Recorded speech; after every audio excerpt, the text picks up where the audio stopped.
Lantos Human Rights Commission hearing on the recent protests in Colombia. I extend a special welcome to our witnesses, who I will introduce shortly. I should mention that three of them are joining us from Bogota, so let's hope that our virtual technology holds up. The last 2 months have seen massive multi-sectoral, multi-generational protests throughout Colombia that started in response to an ill-advised tax reform proposal presented by President Duque's government. Whatever its possible merits, what stood out to the public was that taxes were going up for lower and middle income people who had already been battered by economically by the COVID-19 pandemic. The popular response was like that classic line from the movie Network: "I'm mad as hell, and I'm not going to take this anymore." People took to the streets, and 4 days later, the government rescinded the tax proposal, but the protests did not stop. It turns out that the tax proposal was just the tip of the iceberg. The problem that kept the protests going for over 2 months are far deeper than one poorly designed tax bill. What problems are Colombians marching and talking about? Well, let me flag them for you. Income inequality. Income inequality in Colombia is among the highest in Latin America and has worsened since 2017. A 2018 OECD study found that a Colombian child born into poverty would need 11 generations, some 330 years, to achieve middle income. This means there is little to no social mobility. Control of productive land in Colombia is the most unequal in the region. It is far more concentrated today than the late 1990s. In 2016, the top 0.1% of farms controlled nearly 60% of the land, while the bottom 80% controlled only 5%. The COVID-19 pandemic has been devastating. As we speak, the daily per capita number of newly confirmed cases is the highest in the Western Hemisphere. Colombia has the 14th highest per capita death rate from COVID-19 in the world. In Latin America, only Peru and Brazil have fared worse. The hospital system is overwhelmed. For months, vaccinations lagged. As of now, only 12% of the population has been fully vaccinated. Meanwhile, the government has relaxed COVID-related public health restrictions. People are poor. Poverty was already widespread before the pandemic, 36% in December 2019. A year later, it reached 43%. According to official figures, the pandemic pushed 3.5 million people into poverty. For those who may not be aware, the official poverty line in Colombia is very low, approximately, in US dollars, $92 per month. Of Colombia's 51 million people, 21 million people live on less than that. Even worse, 7.5 million live on less than $40 per month. Youth have few to no prospects. Fully a third of young people aged 14 through 28 are in neither in school nor working. Colombia's students have been kept out of school by the pandemic longer than any other country in the hemisphere. People are hungry. This January, the World Food Program reported that up to 48% of Colombians and 71% of the Venezuelan migrant population face moderate to severe food insecurity as of January. According to the 2020 Global Health Index, more than 10% of children under 5 experience stunting. Now, stunting is what happens when a child lacks access to important nutrients, especially during the crucial first 1,000 days of their life. Stunting makes children more susceptible to disease and infection and impairs their mental and physical development. In Cali, young people reported that the community kitchens set up to support the protests provided them with more access to food than they had at home. No one should be surprised that food security is a top demand of protesters. So no one should wonder why there is unrest and protest. Colombia's model is not working for the great majority of its people. The government's heavy-handed response to the protests made things worse. As of June 22nd, according to an analysis by La Silla Vacia, at least 47 people have died. 29 of them were under the age of 25. In 39 of those cases, there are links to the police, who dramatically and visibly overreacted to protests that were overwhelmingly peaceful. In 16 of the cases, there is evidence of involvement by armed civilians, renewing the specter of paramilitarism. Hundreds of other serious human rights violations have been reported, including detentions, possible forced disappearances, and rapes and sexual violence. All of these abuses must be investigated, and all of the perpetrators must be punished. Predictably, some commentators are arguing that the unrest in Colombia is somehow due to nefarious outside actors like Cuba and Venezuela, or it's the work of guerrilla groups, or it's the work of one or another left-leaning politician they don't like, or it's because of organized crime. But this is simply not true. These protests have been ginned up. These protests have not been ginned up by outsiders or purported bad actors. This is the third time Colombians have taken to the streets since November 2019 in reaction to failed policies and unresponsive governance. This pot has been boiling for a very long time. So could some actors take advantage of such widespread social discontent for their own purposes? Maybe. If those who have the power to address these deep structural problems fail in their responsibility to do so. And what is our responsibility here in the United States? How can we make sure that we are part of the solution, not part of the problem? I and many of my colleagues have already called for the suspension of U.S. direct assistance to Colombia's national police until we see judicial accountability for police brutality. We also call for the freezing of any grants or sales of riot or crowd control equipment to all Colombian security forces. I believe top to bottom reform of the police must be on the table. Even before the recent protests over the past 3 years, we've witnessed increasing human rights abuses by the national police, including massacres of civilians. Members of Congress shared their alarm with House appropriators, and I am pleased to see that the FY 2022 State and Foreign Operations Appropriations Bill extends human rights conditions to U.S. aid directly benefiting the Colombian police. On drug trafficking, the issue that has dominated U.S. policy toward Colombia for far too long, 2 decades of security assistance have not transformed the conditions that make coca the only viable crop for thousands of small growers. On the contrary, when Plant Colombia launched in 1999, Colombia was cultivating 160,000 hectares of coca. On June 25th, the U.S. Office of National Drug Control Policy announced that coca cultivation in Colombia had reached 245,000 hectares in 2020. So cultivation has increased by 37,000 hectares just since 2018. So things are going backwards, which brings me to the 2016 peace accords negotiated with the strong backing of the U.S. government. Chapter 1 of the accord focused on comprehensive rural reform to foster the transformation and full development of the rural areas.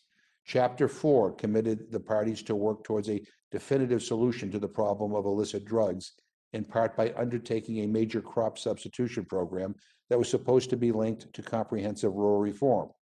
The failure to fully implement these chapters is a major missed opportunity that is reflected in those coca cultivation numbers.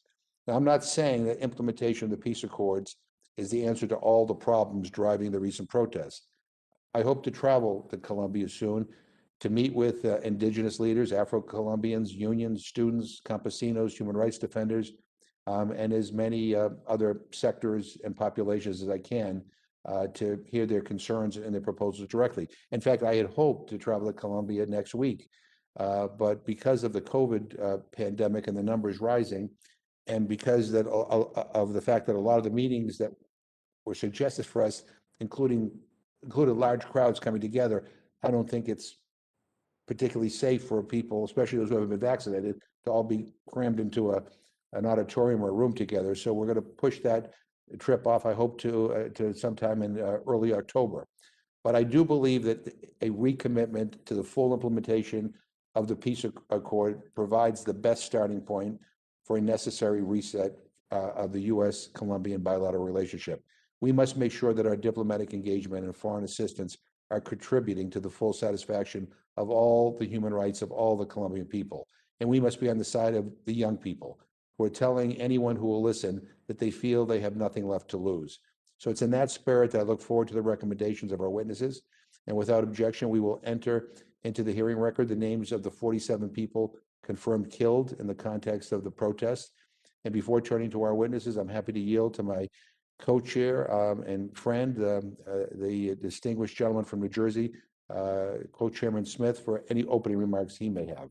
Thank you very much, Co-Chair McGovern, and my friend and colleague as well. I may have to leave at some point in this hearing. We're marking up the Equal Act in the House Foreign Affairs Committee, and I've offered 5 amendments, and 2 of them will be coming up shortly. So I will go back and forth. So I just hope our witnesses understand it is not for lack of interest and concern. It is the fact that we have to vote on the committee. Other amendments as well being offered by members. I would like to say at the outset that I am concerned not so much about this hearing containing any fabricated narratives, but rather I'm concerned about incomplete ones. Beyond focusing simply on the government's actions, I think it's important to consider and keep in mind the role which bad actors both inside and outside the country have played in exacerbating social tension and taking advantage of legitimate grievances. And let me be clear, there are legitimate grievances to advance an ultimately destructive agenda. We will hear from several witnesses today who will state that Colombia is in upheaval today because of tax hikes, inequality, and the economy damaged by COVID-19. While they are undoubtedly correct, that is only part of the story. Some of the violence is likely opportunistic criminality.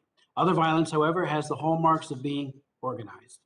The Colombian government reported that from April 28th of this year, soon after the tax proposal was introduced, to June 24th, a wave of vandalism, burning, and destruction directed against financial institutions, public transportation vehicles, and ambulances and police officers has afflicted the country. The total of the damage is to 472 commercial establishments, 460 bank offices, 1,317 public transportation vehicles, 249 public transportation stations or stops, 443 ATM machines, 92 service stations, 109 ambulances. Why does somebody destroy an ambulance? And 3 houses of worship or religious institutions. This is a toll on property. Lives lost as of June 15th include 54 civilians, of which 24 are concededly related to the protests, and 11 more may be as well. The remaining 19 deaths are which the government contends are unrelated to the protests. Additionally, 1,140 civilians have been injured throughout the country as of June 24th, and not just in Bogota, but elsewhere in the country. Beyond these civilian casualties, there have been 2 police officers killed and 1,454 police officers injured, including 6 who remain hospitalized as of June 24th. We also have to ask what the economic and social costs of more than 14,000 incidents of protest activity in a country coming out of the COVID-19 lockdown, including some 3,500 blockades. How are the blockades exacerbating food, medicine, and goods shortages? This is particularly pertinent question with regard to the disenfranchised in rural areas of the country, as well as disenfranchised individuals, including refugees from Venezuela. As Jose Cardenas points out in his testimony, I think it's worth underscoring, in February 2021, setting a standard for the entire region and amid its own devastating pandemic challenges, Colombian President Ivan Duque announced that Colombia would grant temporary protected legal status to nearly 2 million Venezuelans fleeing their own disastrous situation next door, quote unquote. As we take a hard look at whether these protests have exacerbated, or whether or not they're spontaneous, and I'm sure there's huge elements that are, but I'm concerned about the others. We need to ask and look at the role which the ELN and the FARC may have been playing in this. And I think we've got to ask those hard questions, because I'm always of the mind, what is the end goal? You know, if it's to protest an injustice or inequality or food, lack of food, absolutely that is legitimate. They got to be nonviolent, though. You know, and taking to the streets and burning and maiming and killing is not the way to go. There are 2 statements for the record which I would like to introduce, which address the role of outside actors. One is from researchers Maria Huerlu and from a Colombian senator, Maria Fernanda Cabal. Ms. Huerlu notes that the long-term interest of Cuba has had in Colombia. She notes that, and its use of its embassy as an intelligence center. The intelligence center, she writes, operating within the embassy, greatly increased the number of diplomats who are spies during the presidency of Juan Manuel Santos. The head of the intelligence center, officially accredited as minister consular, was a seasoned colonel and with a distinguished career and nearly 40 years of service. Laporte, that's his name, was exposed in the press and transferred from Colombia in 2014, according to Mrs. Warloo. The Cuban hand continues to meddle, however, and as of May of this year, President Duque expelled Omar Rafael Garcia Lazo, who until recently ostensibly served as the first secretary for the Cuban embassy. And then there's Venezuela. Colombia Defense Minister Diego Montano protested recently the president of Venezuelans in the protests. Ecuador's former president Moreno flatly stated, our and Colombia's intelligence agencies have detected a gross intervention from the dictatorial and authoritarian regime of Nicolas Maduro. We call on Maduro to remove his bloody and corrupt hands from the democracy and stability of the Colombian people. Venezuela's direct intervention in previous protests led to the expulsion of 59 quote unquote diplomats in 2019, plus another 6 in this past May. In her statement, for the record, Colombian Senator Maria Fernanda Cabal noted that the left-wing messaging regarding the protests has been amplified by 7,000 bots located in countries such as Russia. She also notes, as have others, that the protests in Colombia followed a template we have seen elsewhere, such as Ecuador, where then President Moreno lifted gasoline subsidies, and in Chile, when subway ticket prices increased in Santiago. There does seem to be a larger agenda then than just simply protests sparked by the proposed tax increases, which, as we know and you've noted as well, have been withdrawn.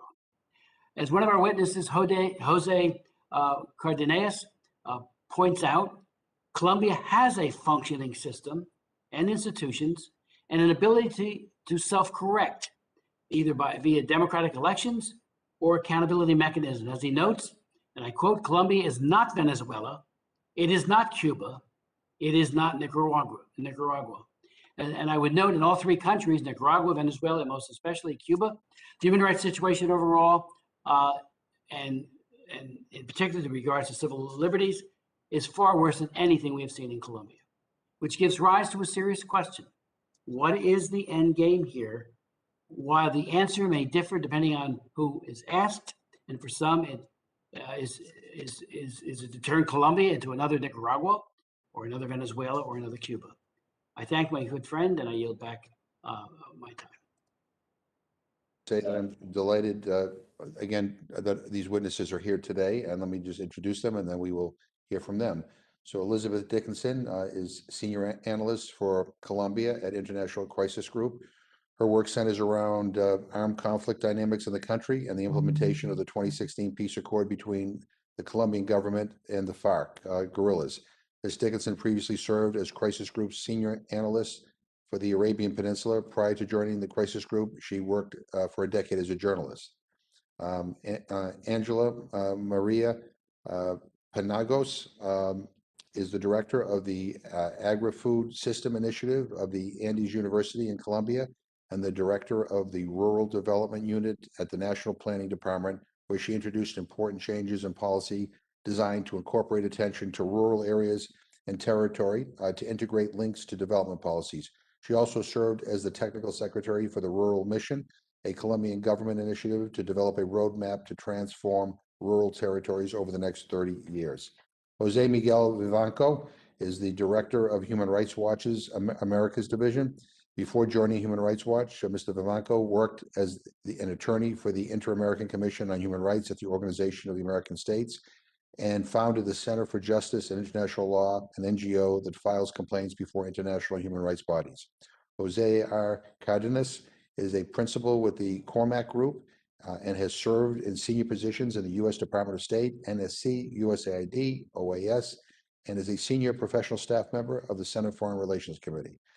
Steve Hege is the Regional Deputy Director for the U.S. Institute for Peace, USIP,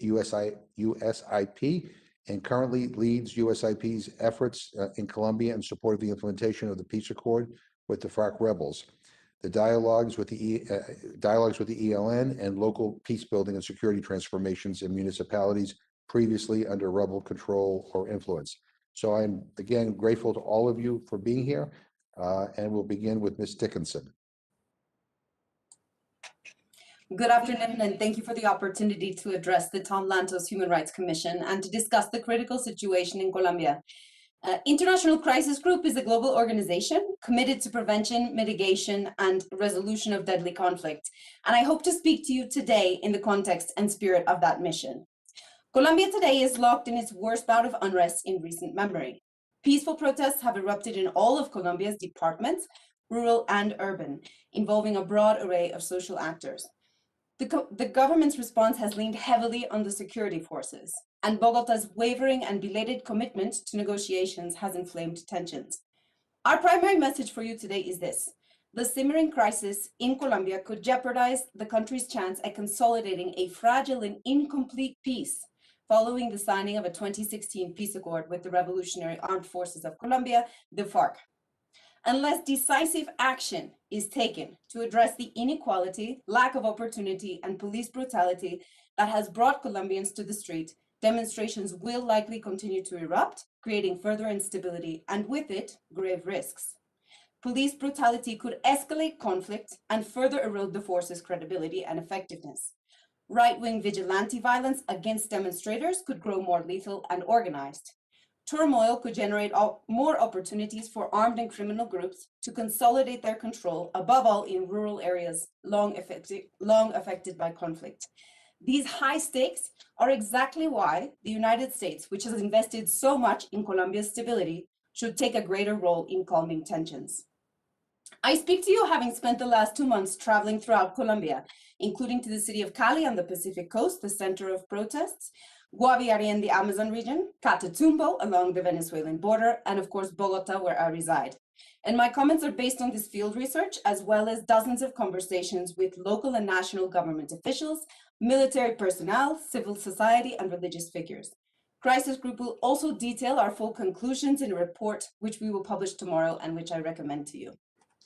I want to first address the protests, why they're happening, then discuss risks of escalation, and finally, ways that we believe the United States could help. Colombia's protests reflect, in the words of one protester, decades of accumulated injustice.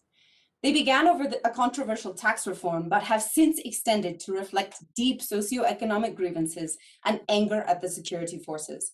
At their peak in May, protests were happening nationwide daily. Protesters also erected a series of roadblocks within cities and between cities to draw attention to their cause. According to polls, 84% of young people in Colombia and 75% of all Colombians view the demonstrations favorably, although roadblocks, almost all of which have now been lifted, were less popular because of their economic impact. Two benchmarks are vital to understanding why these protests are happening now. The first is they are happening after a year of worsening pandemic. The second, 5 years after the signing of Colombia's peace accord with the FARC. During 5 decades of that armed conflict, the country's main political parties pushed aside fundamental questions about inequality in deference to the scale of the threats that were facing the Colombian state. Since the 2016 peace accord, however, those constraints are no longer in place, while long-standing rifts in Colombian society have grown more pronounced. Colombia is deeply unequal, as the chairman mentioned, and elites tend to be entrenched and protective of their benefits. A year of on and off lockdowns during the COVID-19 pandemic served to intensify this experience of marginalization, with the poor and urban poor particularly hit hardest by restrictions on mobility. In impoverished rural areas, promised a sweeping transformation in the 2016 peace accord. Protesters say that they've been left waiting for promised government support, even as armed groups expanding in the territory have made their livelihoods and physical safety more precarious. The government was late to understand and acknowledge the extent of discontent. It has struggled to express empathy and has described protesters instead as troublemakers, vandals, and urban terrorists. Together with documented police violence, these reactions have added flames to the fire at times. Although the number of protests declined in June, we should not be lulled into believing that this crisis is over. Political forces on all sides may be tempted to let the tension simmer heading into 2022 presidential elections here in Colombia in order to appeal to their bases. But there are at least 3 serious risks to doing so. First, continued police brutality that escalates conflictivity and erodes the force's credibility. In addition to the direct harm that is done to civilians, police abuse undermines the force's ability to control crime and protect communities. Second, right-wing opposition to protests could erupt into further vigilante violence. Armed groups of armed civilians have on several occasions fired directly upon protesters without the police intervening to stop them. A deep history in Colombia of right-wing paramilitary activity raises concerns that these groups could grow and increasingly use brazen violence against left-wing activists. Third and finally, armed and criminal groups could dig in. Let me be clear. Illegal armed and criminal groups neither organize the protests nor are they the driving force behind participation. And here I want to highlight our research and ground presence throughout Colombia that the evidence simply does not point to this fact. But they may be the ultimate beneficiaries of prolonged unrest. In urban areas, roadblocks have cordoned off whole parts of cities such as Cali, creating gray zones over which the state had limited control. In rural areas, armed groups leveraged mobilizations, manipulated them, and used the opportunity to impose new taxes, intimidate residents, and by some accounts, expand trafficking activity. Meanwhile, the unpopularity of the government's response breathed new oxygen into these groups' political rhetoric, and their entrenchment may well be long-lasting. In this alarming context, we suggest the United States could consider some of the following steps. First, express and offer support for comprehensive police reform. Colombia's police were built as a counterinsurgency force in a different era, and they are ill-prepared for the challenge of facing unarmed protesters. While President Ivan Duque's proposal for reform is a welcome step in the right direction, it falls short in ways that I am happy to discuss. Second, the US should communicate the importance of a negotiated solution with demonstrators. Crucially, Bogota needs to hold national level talks and commit to participating in local negotiations at a decision-making level. Third and finally, the US should continue to support the complete implementation of the 2016 Peace Accord, which provides a roadmap to address rural grievances. Ultimately, peace will depend upon the long-term process of opening up economic opportunities to marginalized citizens. Thank you for the opportunity, and I look forward to your questions and to this discussion. Thank you very much, Ms. Penagos. Okay, good afternoon, and thanks Co-Chair McGovern and Co-Chair Smith for inviting me to this testimony. Okay, both the pandemic and the recent protests have revealed concerns about food security and the pattern of rural development in Colombia. Colombia is a country with enormous differences between people and between regions, such that certain areas, especially the periphery and rural areas, present very unfavorable conditions for their population. Therefore, it cannot be said that opportunities and development are balanced between rural and urban areas and regions. That should be one of the biggest concerns if we want really to advance in peace and reactivation. Additionally, it is crucial to recognize that the rural areas have traditionally been the scenario of many of the most significant problems that the country has faced throughout its Republican history. High levels of concentration and informality in land ownership, poverty, armed conflict, natural disaster, dispossession, displacement, and an evident lack in the growth of the agricultural sector, which contributes to deepening these problems. Awareness about the situation of rural areas has increased in recent years. However, this has not been accompanied by tangible advancements in the implementation of policies that put rural areas on a path to prosperity. Despite the fact that the majority of Colombians' economic activities is concentrated in urban areas, and that urban development has become a lead driver for growth. As a society, Colombia maintains important rural characteristics. 56% of the population live in towns with fewer than 1 million inhabitants that have strong interrelation with economic, social, and cultural rural activities. Indeed, according to the Mission for the Rural Transformation, about 31% of the population still live in rural or dispersed rural municipalities, and of the total population living in rural areas, almost 85% identify themselves as campesinos or small farmers. So it is important to remember that Colombia's great progress in reducing poverty in the past 20 years has been highly unequal, and differences are very telling in rural areas, where the government has not been able to provide basic goods and services. This has affected the most critical, isolated, and disconnected areas, which are strongly correlated with the places where there is significant armed confrontation and illegal economic activities such as coca cultivation and some mining activities. A study done by Renes found that dispersed rural municipalities are 2.8 times more likely to experience conditions of poverty than predominantly urban municipalities.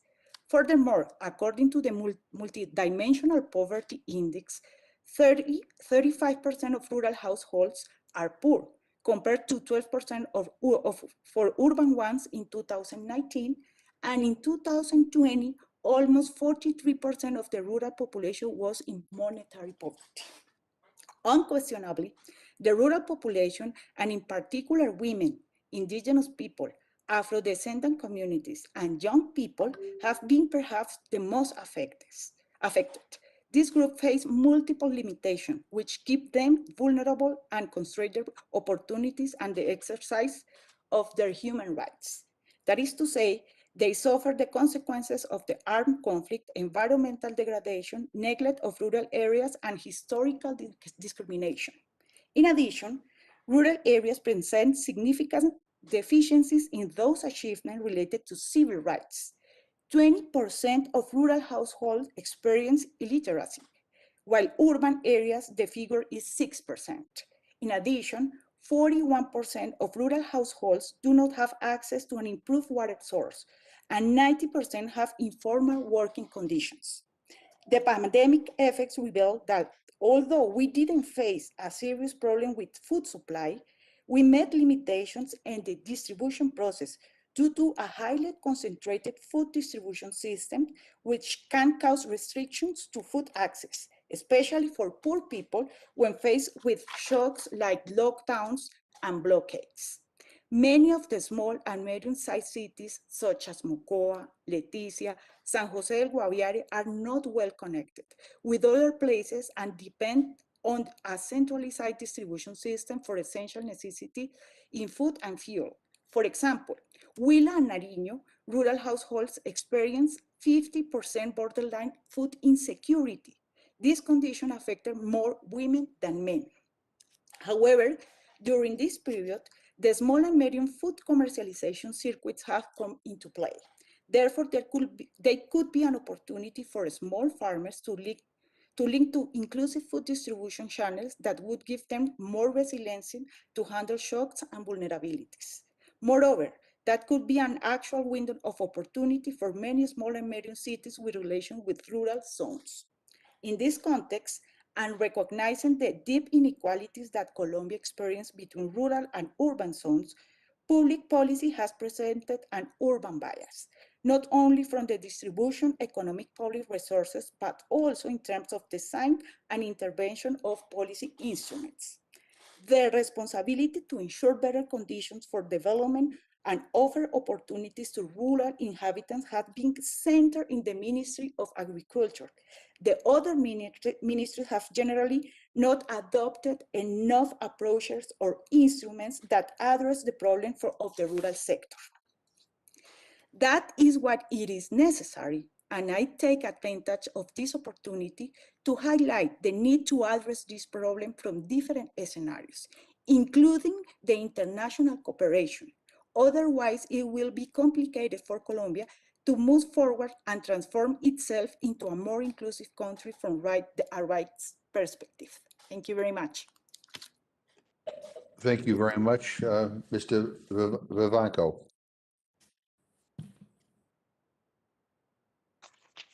Thank you, Mr. Chair. This hearing is timely and important. Human Rights Watch is more concerned about the current situation in Colombia than it had been in several years. Since April 28, tens of thousands of Colombians have taken to the streets to protest about a range of issues, including economic inequality, police violence, unemployment, and poor public services. According to Carlos Ruiz-Massieu, the head of the UN in Colombia and representative of Secretary General Guterres, there is no evidence whatsoever of foreign intervention in the protests in Colombia. A team of Human Rights Watch researchers have been following the situation closely. We have conducted more than 170 interviews with people in 26 cities across Colombia, obtained extensive information from Colombian authorities, and reviewed a wide range of sources, including necropsy reports and independent evaluations by international forensic experts. We concluded that the Colombian police officers have repeatedly dispersed peaceful demonstrations and used excessive and often brutal force, including firing, live ammunition. I personally presented these findings to President Iván Duque on June 9. We have gathered first-hand evidence indicating that the police have killed at least 25 protesters or bystanders and engaged in multiple cases of beating, brutal beating, sexual abuse, as well as hundreds of arbitrary detentions. The police killed at least 18 protesters or bystanders with live ammunition. The vast majority of them had injuries in vital organs, such as the thorax and head, which are consistent with the practice of shooting to kill. Armed people in civilian clothes have also attacked protesters, killing at least 5 of them. The police have times failed to take action or to prevent or stop these civilian attacks. Over 1,100 protesters and bystanders have been injured since April 28. Some have suffered permanent loss of vision in one eye, apparently due to the impact of tear gas cartridges or kinetic impact projectiles. While most demonstrations were peaceful, some individuals engage in serious acts of violence, including attacking police officers. Hundreds of police officers have been injured, over 190 of them severely, and 3 have died. Some protesters blocked roads for prolonged periods, at times impeding the distribution of food or the circulation of ambulances. Fortunately, these roads blockades have dramatically decreased in recent weeks. Violence against police officers and road blocking that impedes access to food or health services are unjustifiable, but they are not excuse for police brutality. The Colombian police have already engaged in serious abuses against protesters in 2019 and 2020. These abuses are not isolated incidents by rogue officers, but rather the result of systemic shortcomings of the Colombian police. The police is, unlike in any other country in Latin America, under the authority of the Defense Ministry of Colombia and has been deployed to fight armed groups alongside the armed forces in a manner that has often blurred their distinct functions. Additionally, the police disciplinary system lacks independence, and officers implicated in abuses are also often tried in military courts where there is little chance of accountability and almost zero transparency. President Duque announced that his government will take steps to transform the police. Some of these initiatives, such as a proposed reformed to the police disciplinary system could have a positive impact on police abuses if properly designed and obviously implemented. But overall, the changes announced by President Duque fall short. Critically, this failed to transfer the police to the Ministry of Interior and don't limit the military justice system ability to handle investigation into police abuses. President Duque has also acknowledged that the police committed some abuses and said the officers involved in those abuses would be punished.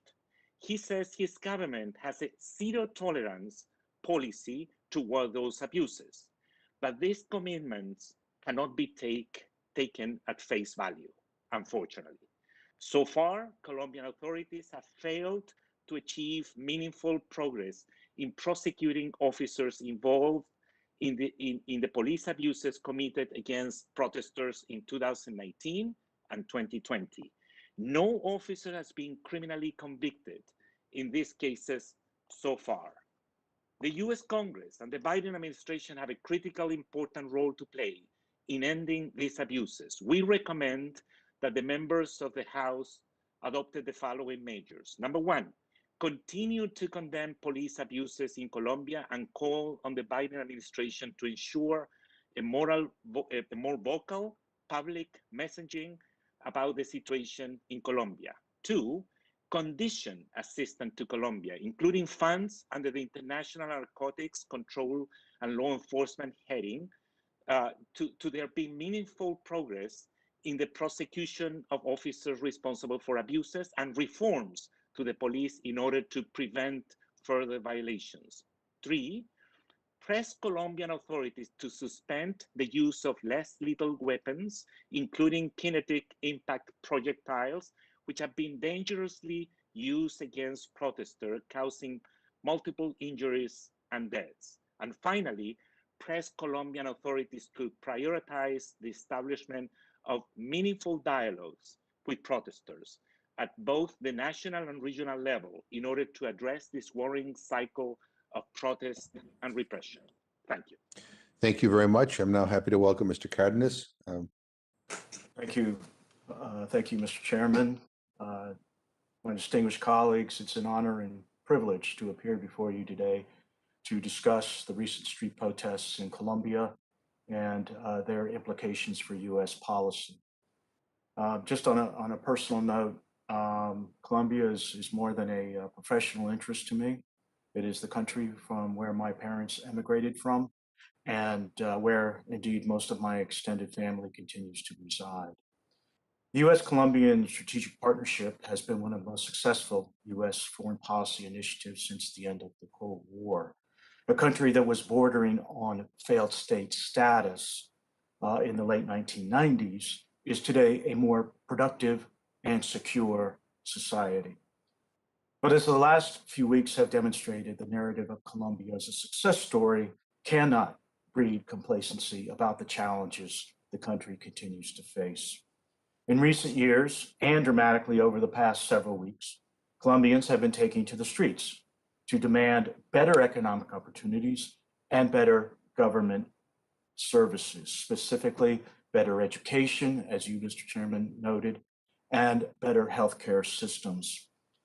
I think that we should look at this as evidence of a changing political landscape in Colombia as the country is transitioning from the distortions brought about by the national war footing necessary to combat the narco-terrorist mafias to a new governing paradigm in which the bread and butter issues and concerns of everyday citizens are pushing to the surface. Still, the protests have been traumatic, as Mr. Smith noted, to life, limb, and property. Road blockades have impeded commerce, costing some $3.2 billion in losses to an economy already deeply affected by the pandemic. 300,000 jobs have been lost and 40,000 businesses closed. According to a variety of media reports, up to 60 people have died in clashes with security forces, with at least 3 police officers facing murder charges. The violence has rightfully sparked international outcry and calls for an independent investigation into the deaths. As a result, President Duque has promised measures, as my colleagues have mentioned, to modernize the police with the creation of a new human rights directorate and increased officer training. A new complaints system would also be set up, along with disciplinary standards for officers. Multiple investigations into alleged abuses have been launched. These developments should serve as a reminder that Colombia, as Mr. Smith quoted from my testimony, has credible independent institutions to hold any transgressors to account. As was quoted by Mr. Smith, as I said, Colombia is not Venezuela, it is not Cuba, it is not Nicaragua. Unlike those authoritarian regimes, I sincerely believe that in Colombia you can expect pursuit of accountability and justice for any violations of human rights of peaceful protesters. Another factor adding to the complexity, as has been noted earlier, of the events on the ground is that, again, while recognizing absolutely the legitimacy of people's grievances, such protests presents irresistible opportunities for meddling by bad actors, including externally as well, not only criminal gangs, narco guerrillas, but troublemakers in Venezuela and Cuba. Make no mistake, Colombia has long been a target of those forces. We should also recognize that overall frustration with the status quo and ruling economic and political elites is certainly not something particular to Colombia. Mr. Chairman, you noted that the model is not working. I think that that is an accurate statement, and I think it applies to many of the countries in Latin America. In fact, there are many of the same scenes of clashes between rioters and police have been indistinguishable from what is happening in Colombia to what happened in Chile, to what happened in Ecuador, to what happened in Peru. This is a region-wide movement, popular movement, that people want the benefits of democracy, which they have been, in their minds, denied for too long. So I just want to put that out as context for understanding what is happening in Colombia. I think that the Biden administration's approach in recent weeks has been correct. It's one of solidarity, one of support, and one of concern. I think that the close ties developed between our governments and across administrations over the years have resulted in a level of trust, credibility, and influence that provides the United States opportunities to promote real change in Colombia, or as the case may be, to urge correction of mistakes. I'm confident that the Biden administration is using those intimate ties to register its concerns with some of the scenes we have witnessed in recent weeks of police and security forces' responses to the protests. I would urge members of Congress to adopt the same approach. Many of you have developed your own close ties to Colombian officials over the years, and I would urge you to, and as I'm sure you are doing, to let them know through quiet diplomacy that accusations of police brutality are incompatible with the standards and expectations of our bilateral relationship.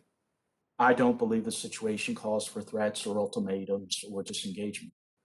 Our decades-long relationship is proof that persistent, unwavering engagement works and can produce outcomes beneficial for both our peoples. Thank you again, and I look forward to any questions you may have. Thank you very, very much, Mr. Hagee.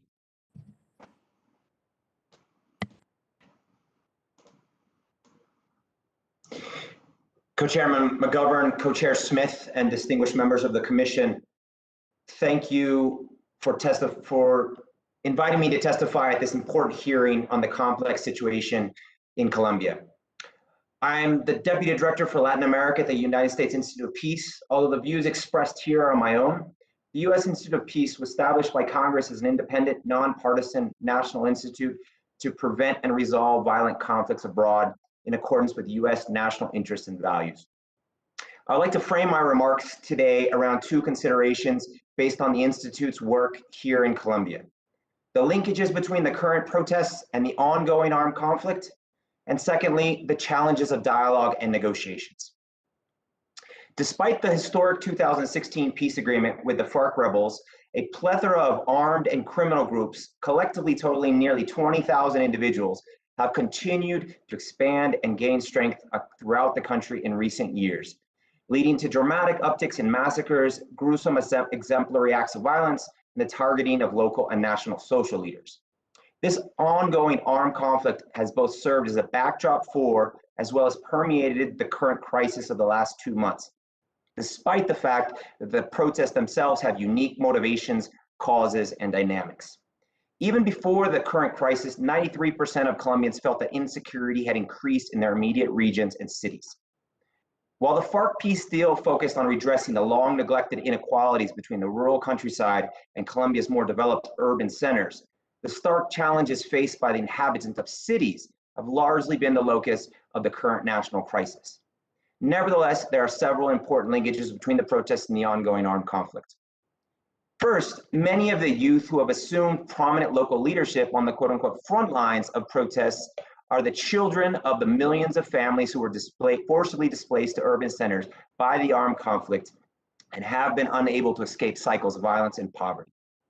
Secondly, the limited implementation of the first chapter of the 2016 Peace Accord on comprehensive agrarian and land reforms has not only made it more difficult for sustainable returns of these families to the countryside, but has undermined regional markets for small-scale farming produce, which could alleviate the alarming levels of urban hunger that have been exacerbated by the pandemic. Thirdly, the FARC Peace Accord included critical provisions to generate acceptable parameters of peaceful protest and the common practice of impeding mobility and commerce, which has been a dramatic point of contention during the current national crisis. However, the participative process in 2017 and 18, which led to a detailed bill proposal, has languished in Colombia's Congress for the last 3 years, leaving wide-ranging divergence of understanding and interpretation of the limits of these rights. Fourthly, the plethora of remaining armed and criminal groups, including growing FARC dissident factions, have been accused of orchestrating some violence and unrest. And while no doubt their local commanders continue to seek to take advantage of the crisis and have allegedly led some arson attacks on local court buildings, if these groups had the intention and capacity to alone generate such levels of national turmoil, they would have certainly done so on numerous previous occasions. Some criminal groups are even actually targeting protesters, blocking key routes for illicit trafficking. More concerning, though, is the reality that enraged and disillusioned youth are likely to be prime targets for recruitment should the strike not result in their demands being redressed. Furthermore, the emergence of groups of armed civilians targeting protesters has harkened back to the country's dark history of paramilitarism. Quote unquote, good people have been called to take up arms and resist what they view as an uncontrollable popular uprising. Indiscriminate attacks on indigenous marches by such groups in Cali and subsequent violent responses have also deepened racial tensions in the already polarized country. Finally, such private armed actors have emerged alongside a deep crisis of legitimacy and effectiveness of the security forces, which were largely left untouched by the 2016 peace agreement. Police peace-building units with strong emphasis on community engagement were limited to accompanying the FARC's successful disarmament process, and their approaches have not yet been adapted more broadly within the institution. Current indignation over the violent clashes with police has given life to renewed calls for enhanced accountability mechanisms and security sector reform, in addition to tragically turning many overwhelmed police stations into the object of rage and vandalism. Recent efforts to revamp the police, however, have not yet taken up root as legislation has waned in Colombia's Congress and been completely disconnected from justice reform proposals. Internal police plans to alter the militaristic posture and ethos of the institution, including a change to more civilian blue uniforms and the use of body cameras, have not yet been enacted, despite President Duque's announcement of a 10-point plan prior to the recent visit of the Inter-American Commission on Human Rights. While much debate has revolved around the problematic placement of the police within the Ministry of Defense and the military justice system, deeper issues regarding holistic criminal justice needs, ideological indoctrination driven by the armed conflict, intelligence biases related to conspiracy theories, and the politicization of officers have received little attention. A national poll earlier this month found that 85% of youth below the age of 24 have a negative image of the police, who for their part increasingly view many of this subset of citizens in an equally distrustful fashion. Secondly, the challenges of dialogue and negotiations. Countless voices have repeated calls for broad-based dialogue as the key to unlocking solutions to the national crisis. However, since November 2019, two separate dialogue processes responding to previous periods of mass protest and unrest were largely considered unproductive and ultimately abandoned, fueling mistrust and apprehension of being roped into elaborate listening sessions, which only lead to unilateral measures. Additionally, security operations to forcibly dismantle many roadblocks with overwhelming force have only heightened tension and undermined efforts to build the minimum levels of trust needed to undertake transformative processes. Furthermore, nearly entering into his final year in office, and with only 16% of Colombians approving of his leadership according to recent polls, President Duque has little time or political capital to invest in a truly inclusive and transformative dialogue process, as pervasive socio-political polarization ramps up in preparation for general elections in less than 12 months. While the Catholic Church helped broker a promising 7-point negotiations agenda and a pre-accord on the right to social protest with the National Strike Committee, comprised of the country's largest union leaders, the process has since been abandoned after the government conditioned talks on the removal of all roadblocks across the country. The pandemic's brutal peak led strike leaders nationally to postpone calls for future marches until the country's Independence Day of July 20th, likely setting up another cycle of tension and unrest. Taking advantage of the relative lull at present, the government has unilaterally submitted another tax reform bill without broad buy-in or input. Meanwhile, throughout major urban centers, youth frontline protest leaders who have felt largely unrepresented by the National Strike Committee have slowly built entrenched ecosystems of resistance, including representation and collective decision-making structures which local and national authorities have yet to fully recognize and engage with meaningfully. These youth routinely highlight the need for legitimate fact-finding exercises to document and clarify the major events of the recent months. The decriminalization of protests with the removal of unreasonable fines and threats of imprisonment, in addition to expanded access to and investment in public education beyond tuition remission alone, among other important considerations. Overall, the dramatic diversity of local demands that have been galvanized by the crisis requires the adoption of more complex, multi-level dialogue processes with mechanisms which incorporate specifically subnational leaders and enable them to forge actionable concrete agreements. Some protest leaders and prominent universities have even been clamoring for deeper decentralization of democratic and participatory decision-making structures which go beyond the limits of the 1991 Constitution and bypass traditional national political elites. With Colombia's immense ingenuity, initiatives to develop and strengthen such dialogue processes deserve the full support of the United States during the remainder of the current Colombian administration and following next year's elections. Thank you again for the opportunity to testify before the Commission. I look forward to answering your questions. Well, thank you very much. Okay, and let me, I know that my co-chair, Mr. Smith, is in the middle of a markup, and but I'm happy to yield to you so that you can make sure. With all respect, we're in a brief recess, so. Okay, you want to go during this time, and then I can go later, just so that you can. Okay, that's very good. Yeah, Thank you. yeah. No, I want to make sure you get your points in and don't get interrupted by your other markup. So That's true. We all have those conflicts. So yeah.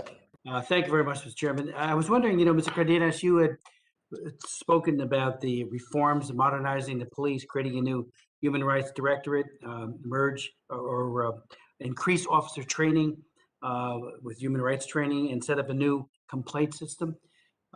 They all sound very good, important reforms, necessary reforms. Is there any sense of a timeline? I mean, when will this get done? I mean, we all know that democracies work extremely slow. Jim and I constantly fight for human rights legislation that sometimes takes forever to get passed, as well as domestic legislation. And I'm just wondering if you can give us any sense of what the timeline might be. Secondly, and all of you might want to take a stab at this, you pointed out again, Mr. Cardenas, about the irresistible opportunities for meddling by criminal gangs, narco guerrillas, and regional bad actors such as Venezuela and Cuba. And I'm wondering, I'm hearing from the witnesses that there is some participation by this malign group of characters, getting a handle on how much, how well they're exploiting the legitimate grievances that people are expressing. And when does it really become, even more dangerous to the democracy itself? And let me also, if I could, ask you about the temporary protective status, which I think is enormously generous to afford that status to 2 million Venezuelans who have suffered so egregiously. I'm wondering, are there more? I mean, is that the number that everyone pretty much thinks is? And how do the people of Colombia feel about that? Are they supportive of that openness for those who have fled Maduro? And then, Mr. Hedge, if I could, I know that the U.S. Institute of Peace does dialogue with the ELN, and I'm wondering if you could give us some insights as to what that's like. When you are dialogue with them. Obviously, you're in a position to admonish, encourage absolute nonviolence, which is the only means to a legitimate end. And I'll give you an example. I was very involved with the troubles in Northern Ireland. I chaired 15 hearings, wrote a law that said that, and it's law, that the RUC could not get police training in the United States unless the officers were vetted to ensure they weren't involved with human rights violations. But there were some people I know that used to look askance to what the IRA and other paramilitaries would do. And I always took the view, nonviolence is the only way forward. If you're going to blow up people, blow up whatever, and commit acts of violence against people and then property destruction, you lose me and you lose a whole lot of other people as well. That's not the means to the end. So your view on ELN, I mean, what can you tell them? What do you tell them when you are meeting with them? I remember when the FMLN and the El Salvadorian government, I went down there many times. I know my good friend Jim did it as well, Jim McGovern. And I remember meeting with President Duarte for about 2 hours, and the issue was whether or not human rights conditionality should be affixed to funding. He said, please do it. Contrary to what some people might have thought at the time, he said it actually helped him in terms of some of the bad actors that he had to deal with within his own government. Now, that said, I do think we have to be absolutely clear about the accuracy of allegations that we ever make about human rights violations. But I think, again, not to get away from these reforms, I do hope you'll all address that about maybe the timeline to get this done yesterday, if possible. We all know that, the way that the Patent Commission handled the situation in Northern Ireland was to come up with the reforms. They changed the name of the police. Maybe that's not needed. But some of the bad actors all of a sudden were no longer in a job. They were gone. And reformers took their place. So if I could, I'll yield to Mr. and others who might want to respond. Mr. Hedge. I think you mentioned me first, I Mr. did. So I'll take a shot at the timeline question, and obviously my colleagues can. And the irresistible opportunities, how serious is that? Is it getting worse by the day? Because irresistible means irresistible. I think that it's difficult. I don't think that a reform process is in any way going to be able to keep up with events on the ground. I think that the announcements that President Duque made about his initial police reforms are going to have to be submitted to the Colombian Congress, where they will also have to pick up their appointed role.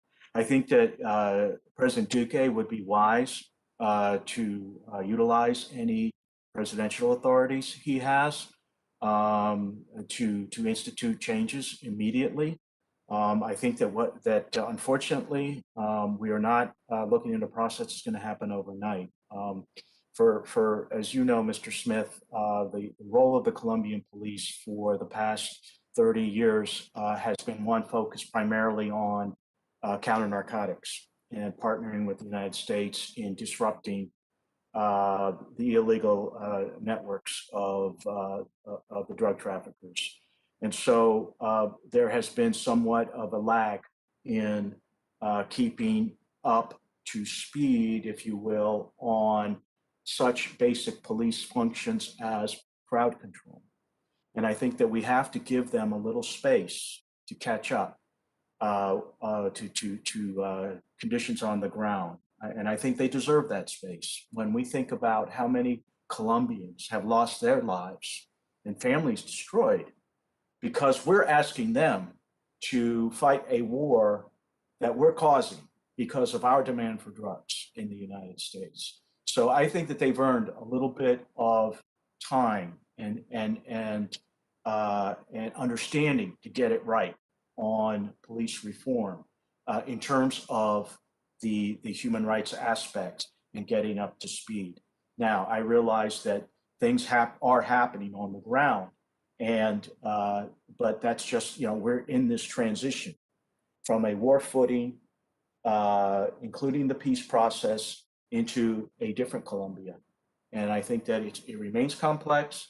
I stick to my comments about the irresistible opportunities for bad actors to exacerbate the conflicts in Colombia. And again, I think that's attributed to the distortions caused by the FARC, by the ELN of Colombian politics. Thank you. Would the other witnesses like to address any of those issues? And Mr. Hedge, if you could just give us some insights what your work is like with the ELN.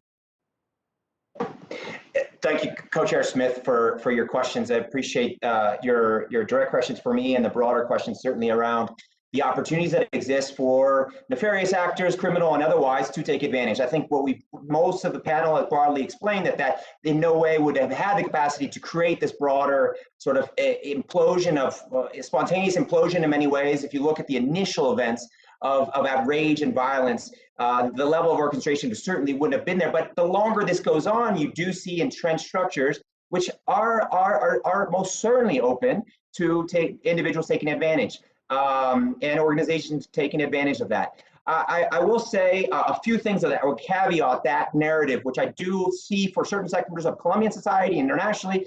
It's an attractive narrative. It explains, it simplifies. I think all the panelists have demonstrated there are deep, complex causes and dynamics of what's going on in Colombia. There is no way to simplify it to one particular element. But I'll point out just a couple points. Last year, we had in Bogota, where I reside and have for many years on and off, we had an enormous unrest, violence throughout the country in September of 2020, and 70 small police stations were vandalized, attacked, one of them right outside of my home in the heart of Bogota. Now, Attorney General investigations subsequent to that, months and months afterwards, unfortunately, there was a lot of narrative that all these attacks were orchestrated by armed groups and otherwise, but the Attorney General's, Colombia's Attorney General's offices, their investigations only found that 2 out of the 70 police stations had clear linkages to criminal groups. And so that just to give you a kind of proportion on the last, and this, as other panelists pointed out, this current national unrest is an extension of November 2019 protests, and then the 7th September 2020 massive unrest that was really about police abuse, a high-profile case of police abuse in Bogota. And the other thing is you hear from frontline protesters themselves a significant amount of anger and resentment towards political elites. And that in some ways does undermine kind of this idea that there are political elites that are orchestrating or manipulating them. They've called for, the disbandment of congressional benefits. They've called for, significant reduction in salaries for politicians. So there's a real friction between these younger generation and the political elite. And then I'll just say on the point of the ELN, and I think, as you pointed out, the transition to nonviolent expression of discontent, of grievance, nonviolent expression, resolution of those senses of grievances is absolutely critical to any democracy. And when an armed insurgency that dates back to the 60s their whole trajectory has been based upon the idea that that nonviolent capacity is not possible, that only an armed, grievance-based platform is possible. And so in many ways, a social protest that's deeply nonviolent, that does resolve through democratic procedures locally and nationally, is a huge threat to the mere existence and raison d'etre of the ELN themselves. And so we've seen at different local locations, particularly in the southwestern portion of the country, ELN local commanders have tried to obstruct some of the dialogue processes. They see them as a threat to their protagonism, their leadership, and their hopes for an eventual peace process like that of the FARC, which would somehow give them a greater leadership and protagonism in the future of Colombia. Resolution of these issues of the youth today would put the ELN completely on the back burner. And so it's important to understand that they see the social protests as a threat to their existence, and they're not necessarily seen as something that they can really take advantage of. So I think that's really critical. And then just a point of clarification of the USIP is our congressional mandate to support peace, peace building, peacemaking throughout the world.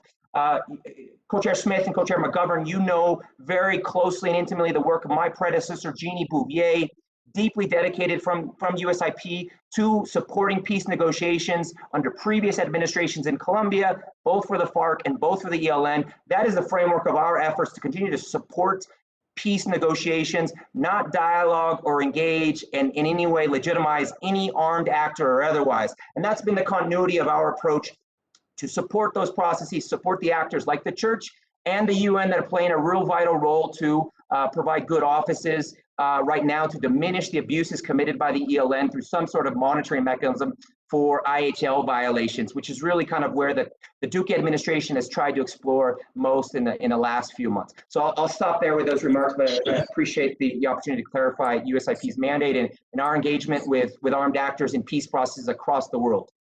Steve, thank you very much. Congressman Smith, if I could weigh in on the question regarding the broader threat from armed groups. Please, so I'd like to make 3 points about this question because I think it's very important both to take it very seriously and also to make it as concrete as possible. So the first point that I want to make is that I think for now, at the moment, because the number of protests have decreased, the risk at the moment has declined. And that will be the case as long as we have a moment of calm. I think much of the progress, frankly, that's been made in calming the protests has taken place through local level negotiations between local authorities and protesters. And I hope that that's something that we can discuss more throughout this hearing as well, as the promise of these local conversations. The second point I want to make is let's talk about what are the stakes of this opportunistic violence, because I think that's important to have in mind in terms of why we're asking this question and why it's important. And here I want to make the point that the ultimate victims of this kind of opportunistic behavior are the most vulnerable civilians of Colombia. So yes, there is absolutely a devastating impact on infrastructure, on the economic.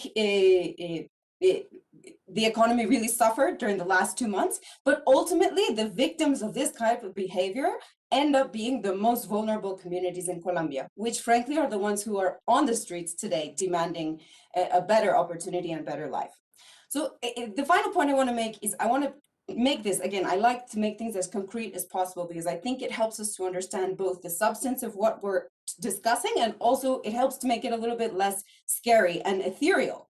So I want to discuss with you, I want to mention for you 2 concrete examples of ways that we saw directly this taking place so that we can understand exactly what are the modalities of exploitation. In Cali, a city that has a historical presence of many criminal groups that are involved in micro drug trafficking, arms trafficking, this is something that has been a reality for decades, certainly not something new from the protests. These actors, when the strike emerged, again, did not motivate the protests on the street, however, reacted to them with an agility and a level of savviness that has not been echoed by local or national authorities. What did they do? They sort of stepped back. In some cases, we know of neighborhoods in which rival groups paused fights between them in order to give civilians a chance to breathe and support the strike directly. So they gained a sort of sense of local credibility. Now, why would they want to do that? Because these types of criminal groups that exist in Colombia today, and particularly in urban areas, They are most effective when they implant themselves into the society. They make it such that there are no other options than to work through their illicit economy, such that they have social control over the way that people are behaving. What's the curfew? Who can supply? Who can resupply? These sorts of levels of sort of tentacular control over the society. What they've done in Cali in some areas is to utilize the protests as a way to establish local credibility and build a base for future collaboration, forced and voluntary, because of their posture toward the strike. That's one concrete example. In rural areas, the way that this has manifested is quite different. And here I'll mention an example from Catatumbo, along the border with Venezuela.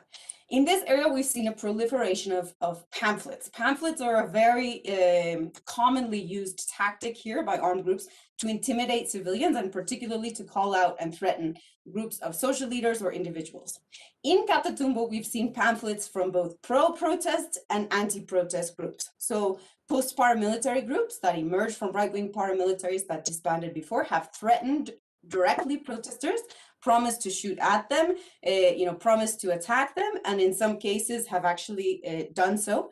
Separately, on the other side, we have evidence there have been pamphlets from the ELN, from FARC dissident groups, from an array of local actors intimidating residents to act in one way or another related to these protests. A final manifestation that I think has been a somewhat more widespread and that we saw again witnessed directly in Catatumbo is that the roadblocks offered an opportunity for extortion for armed groups. So for example, in Catatumbo, despite the fact that the roadblock has now been lifted, armed groups have maintained prices at a higher level. Of course, they rose when there were problems of transportation. They've maintained prices in the local market at a higher level in order to take a cut of that transport and commercial activity. So again, these are opportunistic and concrete ways. The fundamental goal of these groups is to implant themselves in a territory and to establish that control, which will be very difficult to unwind. This is exactly why it's so important to look at a local level and to unwind the reasons that these protests are taking place so that these opportunities do not continue to proliferate. Thank you very much.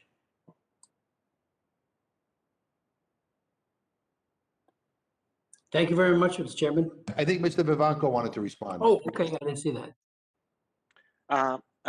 Congressman Smith, it Yes. is a pleasure to see you again. I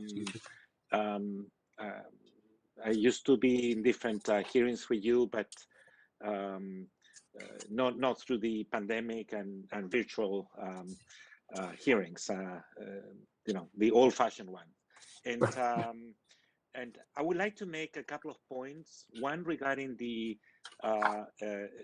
timeline for the police reform in Colombia, and the other one, I would like to make a comment about the alleged infiltration by armed groups into protests and blockades. As far as we know, there is no specific timeline for the police reform announced by President Duque. The government told us, the president himself told me that he will introduce some of the reforms to Congress next month in July. But it's important, Congressman Smith, to know that occasionally government-sponsored reforms and on other issues have not been supported by the ruling party, by the Centro Democrático, which is the party in power. My sense is that without international scrutiny and international attention, especially from the US, there is a serious risk that these reforms are going to be delayed or maybe even never implemented. We have experience on this issue. In 2019, the government announced a commission of experts to examine, the creation of a commission of experts to examine the policies of security forces, including the police. The final report, was due to be issued in November of 2019 and has yet to be published. We have no sense of what is the status of that evaluation, of that assessment. On the second issue of the infiltration by armed groups, gangs, and you name it, to the in protest and as well as in blockade. I do believe that it's likely that some armed groups and smaller local gangs are using the protest and the unrest as an opportunity to pursue their own interests, of course. But so far, and this is important because it's official information provided to Human Rights Watch by the Chief Prosecutor Office in Colombia, the authorities have arrested only 11 alleged members of armed groups in connection with violence during demonstrations. Only 11. So that's why I think this instance, the arrest of only 11 alleged members of armed groups don't explain the protest, and it is a serious mistake by the Colombian government to stigmatize peaceful demonstrators, linking them to armed groups. By making that kind of assertions, you end up just creating more public anger and sends a warning message to police officers that might believe that lethal force could be allowed. If I could just in Thank you. follow-up to that, Sure. of the 11 leaders, are they very high level leaders, or are they just somebody at a more local level? And do you agree that, irresistible opportunities do exist? And again, the longer it goes on, the more opportunities that they have. And I would argue that a legitimate protest is, my office gets protested all the time. I mean, I like what they're saying, but they have a right to say it. And I think that's, what free speech and freedom of assembly is all about. But I always worry about the hijacking of legitimate demands by people who have legitimate grievances by someone else. And that's the gist of what I'm focusing on. And especially after the comment by a man who worked, at NSC and, Mr. Cardenas, about irresistible opportunities. So we don't want this to become something that was never meant to be. Meet those legitimate demands and do so as robustly as the government possibly can. Congressman Smith, thank you for your question. And yes, those ones arrested are actually no leaders, are pretty low-level individuals. Okay. And who, according to the police and the Chief Prosecutor Office, there is evidence that they belong to some of these local groups, mostly organized crime, but pretty low level. No, we're not looking into fellows who are involved in at leadership level. And with regard to your the second point of your questions, of course, we understand that the right to engage in peaceful demonstrations is protected, as long as it's peaceful, and anyone in the world should have that right. And we don't confuse obviously peaceful demonstrations with crimes, with common crimes, with violent activities, with vandalism, with looting, with actually engaging in blockades that are going to seriously affect the access to health and food, and created shortages of that level. So security forces all over the world have not only the right, the duty to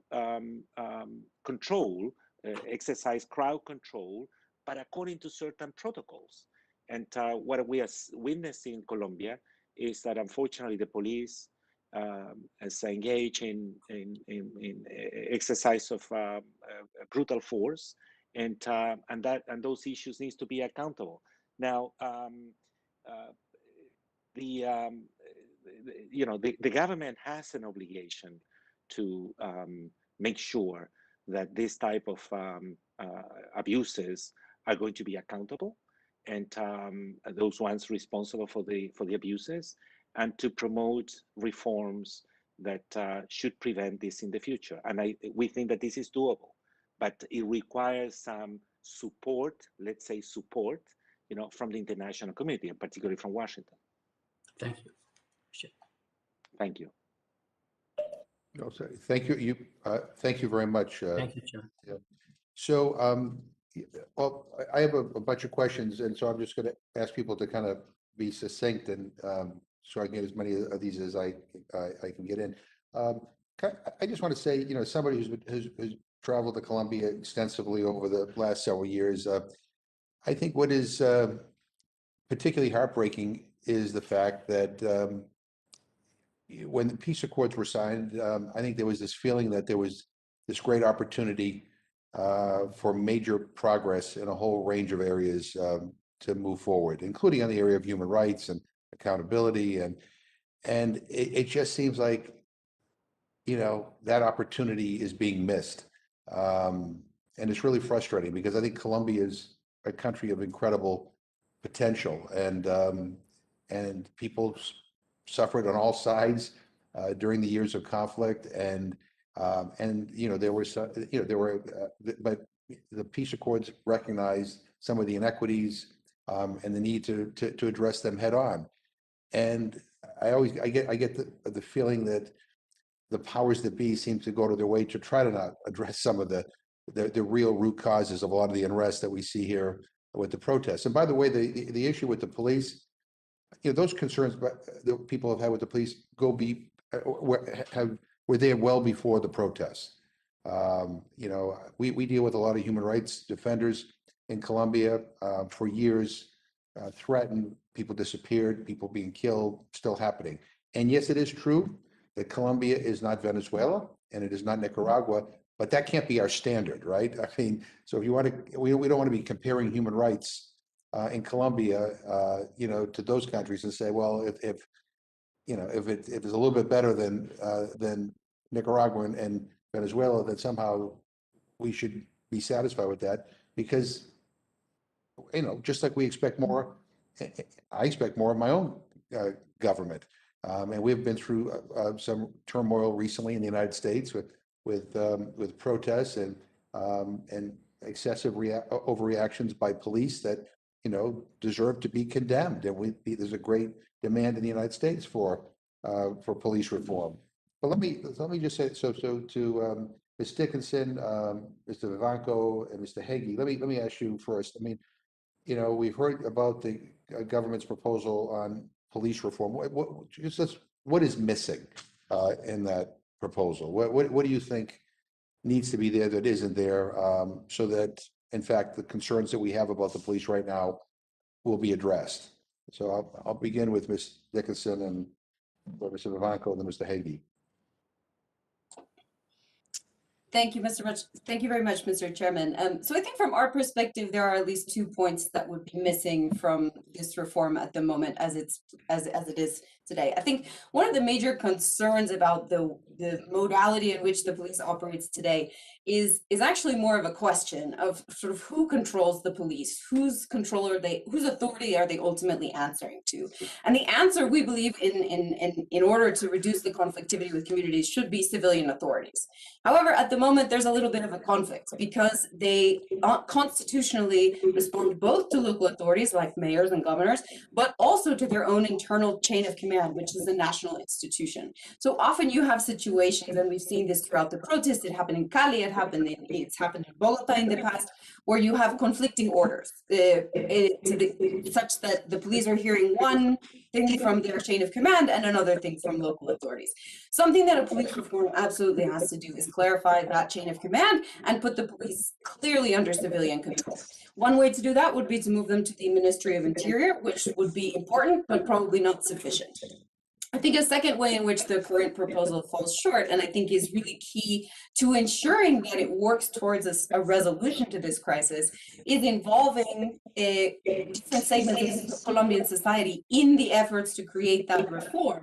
The 10 points that were addressed were sort of announced as a fait accompli, something that didn't have consultation from parts of society, including even retirees of the police or police association or civil society groups that have have long interactions with the police. This needs to be a broader conversation so that it has the legitimacy and the buy-in and the political heft to not only transform the institution, but also have an impact on the way that the public is viewing the police. I think these top-down reforms are just symptomatic of everything that protesters have been on the streets raising their voices against. Thank you. Mr. Ivanko. A few things. Number one, to transfer the police from the Ministry of Defense to the Ministry of Interior or the Justice Ministry. We actually presented this proposal directly to President Duque in the meeting that we had with him.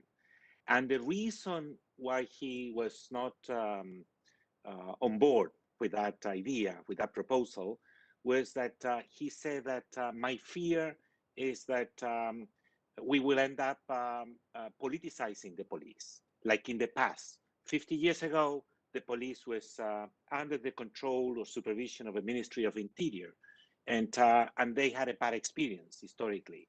And he said, there is a common wisdom in Colombia that that was not the best model. But actually, I don't think that argument holds any water because the Minister of Defense is appointed by the President, and is somebody who is usually close to the President in terms of ideological vision and so on and so forth. So if there is a fear that the police will be politicized in the Ministry of Interior, under the Ministry of Interior or Ministry of Justice, same thing could happen in the Ministry of under the Ministry of Defense. As a matter of fact, in practical terms, many times the head of the armed forces exercise supervision over the police. So that will be the first one, to transfer the police to under the control of civilian authorities. The second one is to clearly limit the ability of the military justice system to investigate human rights abuses committed by the police. That is a very serious obstacle for accountability and to increase the level of professionalism of the police. A third one is to repeal this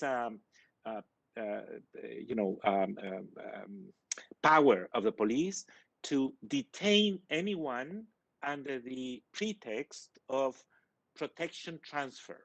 There is an article in the police code that allows the police to detain anyone, and it shouldn't be somebody. It could be somebody who is not committing a crime. Anyone could be subject of detention by the police up to 12 hours if the police believe that that person deserves protection, quoting, and I'm skeptical about that one. It's protection for their own security. That person could be transferred, for instance, to a police station for 12 hours, and that I think is an abusive practice that allow for at least during this protest to for the police to arrest in arbitrary manner over 6,000 Colombians, and it's important that the whole process of reform is conducted with broad participation of Colombian civil society and all different sectors of the Colombian community, those ones who have expertise on this subject, and also those ones who have been researching on police abuses for many years. We offer our contribution to the President of Colombia, and he agreed that he will consult with us at the moment of promoting these reforms. Okay, great. Mr. Hague, maybe you can talk about this also, maybe and maybe elaborate on the role of police peace building units in the FARC disarmament process and the possible value of that model in the debate on police reform. Great. Thank you, Co-Chair McGovern. I think the point that really brings broad segments of Colombian society together is around a vision of a more civilian national police force. So the demilitarization of the Colombian National Police is something that really is a point of consensus. Now, how to achieve that, I think there are those concerns of what's the best location then institutional placement for the police. But the police themselves are really committed to that idea of a much more civilian character, institutional culture, blue uniforms, a greater engagement with society. But the question is, of course, if they are outside of the Ministry of Defense, there is this longstanding issue that Jose Miguel pointed out of concern about the politicization. And the same goes for local mayors. If local mayors had more authority over police, would the police then be politicized? And that is a long history in Colombia. But I would just argue that really in the last 7 or 8 years, we've seen a deep politicization of the security forces dating back to the second term of the Santos administration. Some of that was largely needed to gain support for the peace accord, which wasn't viewed favorably by a large swaths of both the army and the police. And so there was a beginning stage of politicization, and that has continued and been exacerbated throughout the current government. So I think no longer we're talking about how can we just simply place them within a ministry that's going to demilitarize them, but I think the real depoliticization, and I think that starts with culture, it starts with doctrine, the viewing of society not as a threat or as infiltrated by, permeated by criminal actors, but as actually citizens who have rights, who demand of a police force to be reactive to their concerns on a daily basis and not necessarily oriented exclusively to counter narcotics or other broad organized crime priorities. The second thing I'll say is just that the police reform proposals have been totally disconnected from justice reform proposals, as if the criminal justice system was the police over here and the justice system was over there. The broad Colombian justice system in latest polling is viewed disfavorably by 80% of the population. There's 80% of frustration with the criminal justice system in general, because it's not set up to be efficient, to be really reactive and help citizens in their common everyday concerns. It's set up in many ways to try large, important targets of organized crime. So that's an important point. Then the third point I think that you raised, Congressman McGovern, about engagement, community engagement. Yes, the police unit for peace building that was created to accompany the FARC disarmament process really pioneered new ways of engaging and communicating on a daily basis and building relationships in areas of the country where for many decades the police had never been present, and they had to really start from scratch. Now that was totally focused. That spirit was totally focused just on those disarmament and eventually demobilization zones. The zones left behind by the FARC were not the subject of a really community-oriented policing engagement. What was brought there was counter-narcotics and a heavy-handed approach, again, to those areas where communities were already sort of felt stigmatized for being supporters of the FARC and had very strong biases against. So there is a real deep need to look for channels of communication, of dialogue, so that the police is really responsive to what communities are concerned about, just as much as they're prioritizing national security issues that come from Bogota. And that balance has not been found. Thank you. And I want to bring you on this. Let me just say that, I appreciate your statement that the Colombian people need to know that the United States won't abandon them. And I'm certainly committed to ensuring U.S. engagement and assistance be as focused as possible on directly benefiting the Colombian people, specifically on ensuring an environment in which they can fully exercise all their rights. Governments come and go, but my concern is with the credibility and independence of key institutions, weakened during the last few years, including the offices of like the Attorney General and the Public Ombudsman. But you've heard the views of other panelists on the need to have more civilian control over the police, separating it from the Ministry of Defense. Would you generally agree with those sentiments? I'm sorry, Mr. Chairman, is that to me? Yeah. Oh, okay. Yeah, I think that absolutely. I think that any and all reforms should be on the table.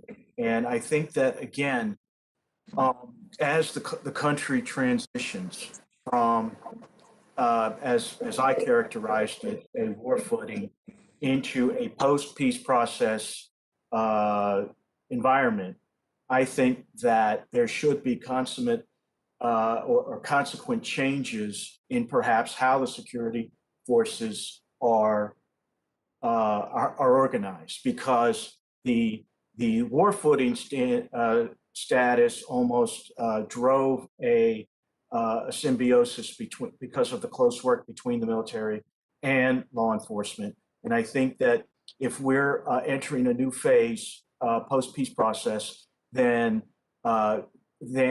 less extreme circumstances would allow us to engage. And Mr. Chairman, if I could just clarify one point, I never meant to suggest that that we should in any way be tolerant of human rights abuses in Colombia because it's not Cuba.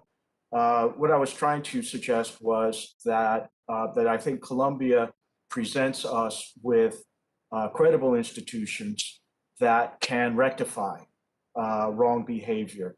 And I think that it's rather, it is more than notable, what Mr. Ivanko was saying was that he met with President Duque. And the fact that Human Rights Watch can get an audience with the president of Colombia to review and accept all of the research that they have put together, I think that that is a clear message that there is an element of goodwill and an element of wanting to correct any mistakes and make sure that our bilateral relationship is it continues as it has.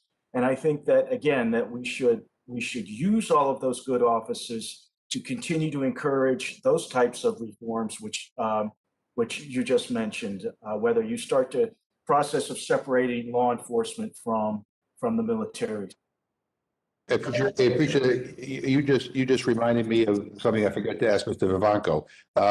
No, I think it is important that governments meet with human rights organizations. I think it's even more important for governments to actually uphold a high standard on human rights. And one of the concerns that we've had following events in Colombia recently is that there has been hundreds of denunciations about forced disappearances, and I just I asked Mr. Ivanko from his research, does he have any information on these allegations and where these people are?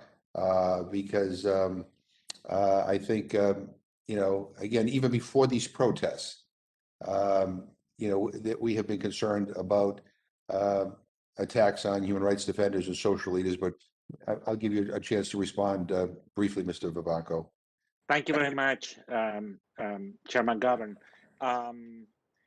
Before I answer that question, specific question, Human Rights Watch, when we conduct research and produce reports, we usually meet with high-level government officials in the region. Obviously, with the exception of the three dictatorships that we have in Latin America, in Venezuela, Maduro, Ortega in Nicaragua, and the Cuban government. But aside from them, we usually have access to government officials. Now, the most important point is that these officials listen to what we share with them. And I have to be very honest with you. The meeting with the president, we had two meetings with the President Duque and his cabinet. The first one was in February. The second one was recently to share with him our findings on police brutality.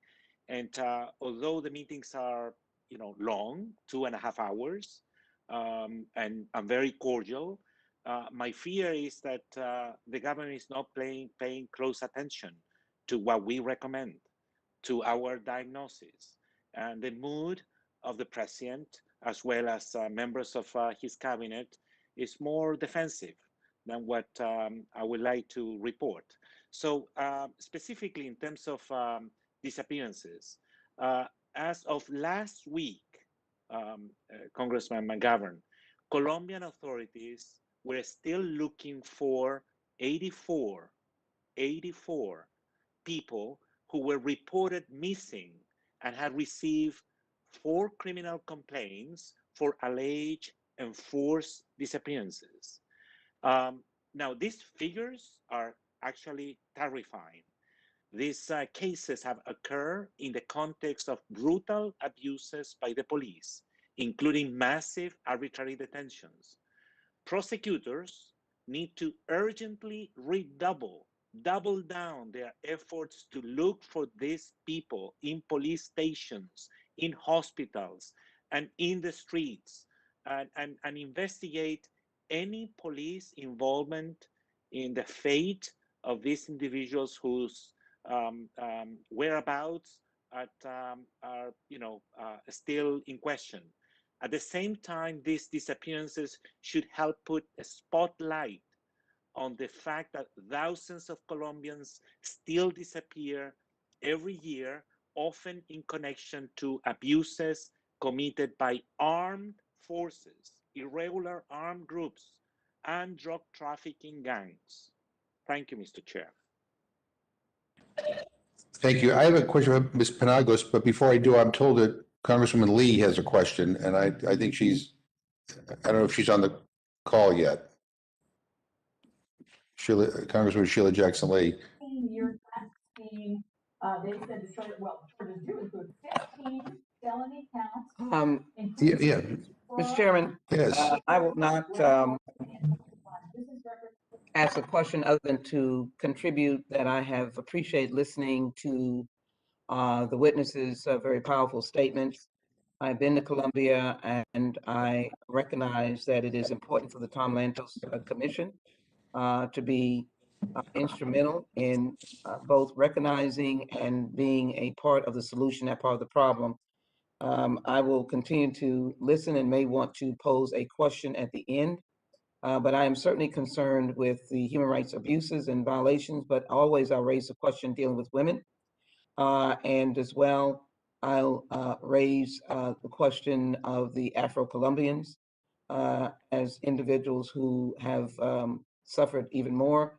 But I'll close by saying, as we have experienced a untoward day on January the 6th, people should be able to peaceably protest and protest the wrongs of government, but they should not have the government promote violence, and violence then causes loss of life when there is disagreement or disputes on positions.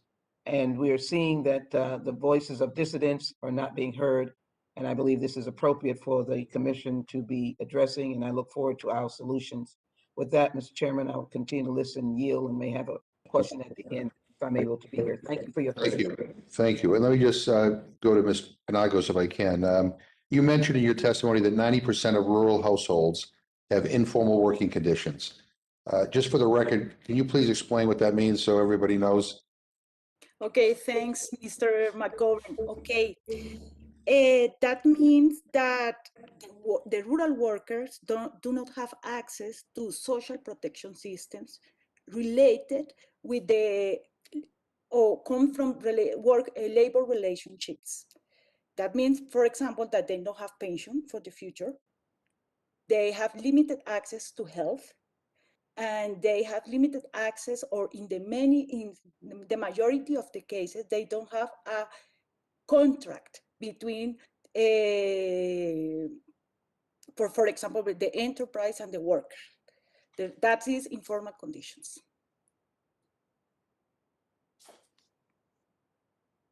I can't hear you. Okay. Oh, sorry. Okay, yeah.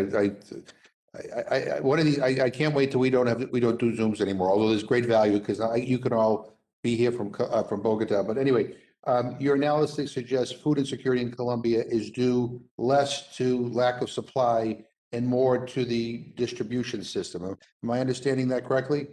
Yes. Okay, and you mentioned that small and medium food commercialization circuits have come into play during the pandemic and the protests. And so how do these work, and what might they offer opportunities for rural development? I mean, is there a role for the international community to support commercialization circuits? Okay, that means that producers interact more directly with the markets. Fewer intermediaries who do not have add value and much feral sales relationships. On the other hand, long circuits require large scales, which are not easy to develop by small producers.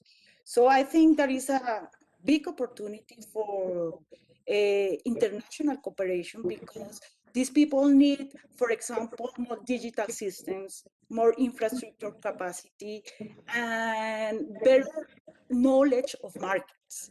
So it is a great opportunity, and I think probably is the only things that could be permanent in the future after these shocks.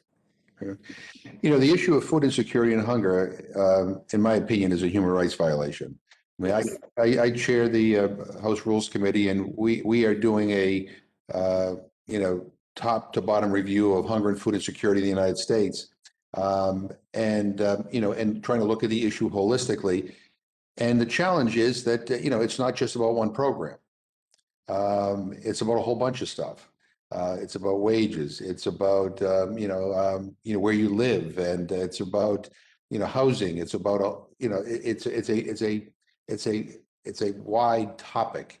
And again, when I, you know, read about some of the protests, and especially around the issue of hunger in Colombia, you know, the challenge again is more than just about providing, you know, giving people food. It's bigger than that. I mean, we have to have a sustainable system in order to be able to make sure people have food, you know, not just for the near term, but for the long term. So I think that's, but thank you for that. If I could just ask Ms. Dickinson one thing, you know, can you, you know, talk a little bit about how Cali was able to remove the blockades via dialogue? Because, you know, and I say this is because in addition to pointing out like what's not working, I want to figure out like what does work. You know, and we were hoping, you know, if we had traveled to Colombia next week, and again, we're going to push this off to early October, but, you know, to be able to look at communities that are actually handling some of the challenges that we're talking about here better, you know, and maybe they could be a model that could be replicated, you know, or held up for the rest of the country. But tell us about the Cali, the way that was handled in Cali. I'm really grateful for this question, so thank you, because I do think that it's sort of a seed of a possibility for a way forward is to really look at this local level. And so essentially the construction of the dialogue at the moment is you do have these national level conversations, which for the moment have broken down, and that's where I think a lot of our attention has been focused. Those conversations are sort of on big transcendental issues that go across the protest nationwide. But local authorities throughout Colombia have not had the luxury of being able to push or kick down the road negotiations because they're living in this context and they need solutions immediately to lift roadblocks, to reduce tensions, to sort of get on with daily life. And I think a good example of sort of the way that has worked in Cali is really worth mentioning. So Cali, of course, had the most intense protests and the most roadblocks. At the height of the roadblock situation in May, you really couldn't cross Cali from north to south without being stopped several times or diverted. The height was 26 fixed roadblocks, plus dozens more of mobile roadblocks, which would sort of pop up for a few hours and then disappear. So it was a very serious situation. So the local government there attempted from the beginning to directly discuss with the protesters. And the first 3, 4, even 7, 8 times that they tried, it ended in acrimony. So it was a very messy process. It involved a lot of distrust at the beginning. But the perseverance, I think, of local authorities has really been key. And they have persevered in several ways. In going to the protesters directly. So the common way I think that negotiations happen in Colombia is, you know, the government in Bogota will call people to come to them. But what the government in Cali, I think, did effectively was they went directly to the protesters and convinced them that these issues they were concerned about would never be addressed if they weren't able to come to the table and sit down. That slowly built up credibility and trust over 2 months. It was a very slow process, but just as of Sunday, 22 of the 26 permanent roadblocks in Cali were successfully lifted through this dialogue. Only on 4 occasions were the police required to intervene. I want to mention 2 other things that I think were really really important to this dialogue. The first one was that the police and military were present during this dialogue.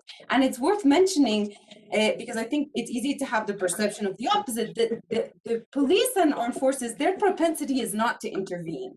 They actually are conservative about the use of force in these situations and prefer a dialogue to get out of these situations so that they don't end up in a frontline situation. So they ended up being a constructive force at the table. And I think that is, again, offers us a grain of hope that we can work for. Second, though, I really want to mention that the national government did not support these dialogues actively, and in some cases, it seems to have acted to undermine the local progress, not just in Cali, but in other settings. Why? Because they haven't shown up. They have sometimes issued statements that are in contrary to local progress and negotiations, and have generally not been willing to coordinate these local conversations into what's happening at the national level. I think that's a missing connection that would be necessary to make these work. Did the church play a role in this at all? Yeah, I think it's very important to mention the church and also the international community. So the church was able to initially sit down with to be present at the table and create an atmosphere of acceptability for all sides to sit down, and also a sense that there was a transparency, there was a third party, also the United Nations, the UN Office of the High Commissioner of Human Rights, and the Organization of American States have also been present in those dialogues. But the other thing that's been really key is just this sense of having the international community vocalize their support for these negotiated conversations. I think in the words of the local authorities, and actually I was on the phone with the mayor of Cali even today, was saying that international support was really what made these negotiations possible against political critiques from other sides who preferred a more forceful intervention to lift blockades or to disperse protests. Well, thank you. So, you guys, I appreciate your patience here. And so what I want to do is give you all an opportunity, to say whatever you want to say that no one has asked, so that I make sure that everybody's views are on the record here. But I appreciate this because I think, again, I'm not only looking to highlight, the areas of concern, but I think it's also important to point to, this is what's worked here. This is an example of what we might, want to replicate or follow. And in the case of the way the blockades were dealt with in Cali, it seems to me that maybe is more of that's a model, right? That it worked and it involved everybody and, removed the blockade and, in a way that there was no violence. So, but why don't we? I'm looking at my screen of Hollywood Squares here. I'll just have Mr. Cardenas. Why don't we begin with you? Any final words you want to say for the record? Thank you, Mr. Chairman. I would just say that I think that the Colombia's challenge, looking into the next election and the short term, is that they need to have a national consensus behind a plan that brings all sectors and all geographic areas of the country into the political and economic country. And I think that is the fundamental fault line of the challenges that they face. And I think that we have in our U.S.-Colombian partnership over the past 20 years, there's been a lot of success, but there's still a ways to go. And I think that we should stand with our Colombian partners in this journey and help them all along the way as they try to wrestle with these very, very deep-seated problems that go back to the very founding of the country. Mr. Hagee? Thank you, Co-Chair McGovern. I would just say two things in conclusion. I think throughout this process, we've seen sort of a general culmination of questioning of legitimacy of Colombian institutions across the board. The police are certainly representative of that, but I think if we look at polling, there's a general trend in the wrong direction in terms of the perception of legitimacy from political parties to Congress. I think political parties have an 86% disapproval rating leading into general elections next year. What does that mean for this generation of Colombians thinking about their institutions? Now, Colombia has been a long-standing partner of the United States and a very close ally in the region, and those institutions can be very, very effective in partnerships with the United States only if they're legitimate in the eyes of the Colombian people. If they're only functional for our interests, ultimately that's going to lead to generalized instability if they're not able to re-heal the profound wounds and mistrust that exist in a deeply divided and polarized society. So the relationship between youth today and the police, as I pointed out in my remarks, is a relationship that's deeply broken.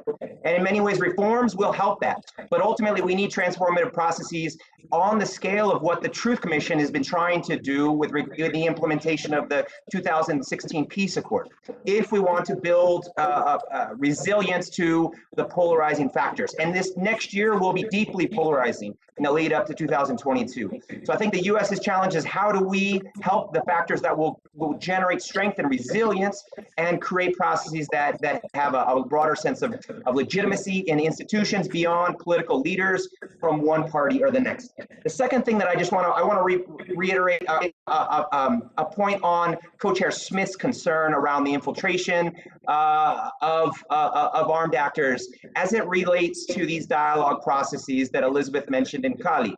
To the extent to which narratives stigmatize and portray all of these protesters as being infiltrated, controlled by armed and criminal groups, that ups the political costs for concessions like Mayor Ospina was able to offer at the table.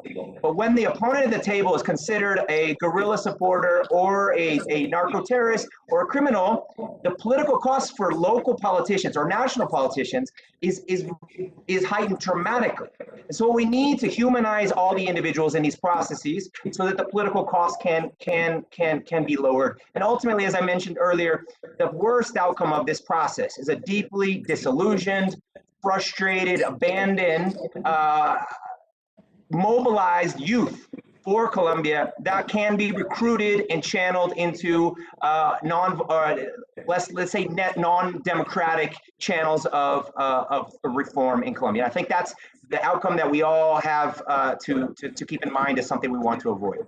Thank you very much. Thank you. Ms. Penegos. Okay, thank you. Okay, I will say two things that are very important, and we need to have that in mind. First, the recent protests and the feelings of insecurity and violence in cities were the normality in rural zones for more than 40 years. Right. So, and therefore, that is unacceptable that we think in a country, in a democratic country, with this kind of difference and inequalities. And second, and related to this first point, I would say that therefore is so important. Maybe one of the most important things in our country is to advance with the chapter 1 in the from the peace agreement. That is very, very important. And it's important not only in terms of projects or of income, it's important because we need that the state comes to the rural zones. So, and that means a strong effort. And that involves also the policy, the justice, and the security instruments. Thank you. Ms. Dickinson. Sure, thank you. So I think that these protests overall are just to reiterate, an indictment really of the entire political class and also the economic model, which is really only working for a very small percentage of Colombians.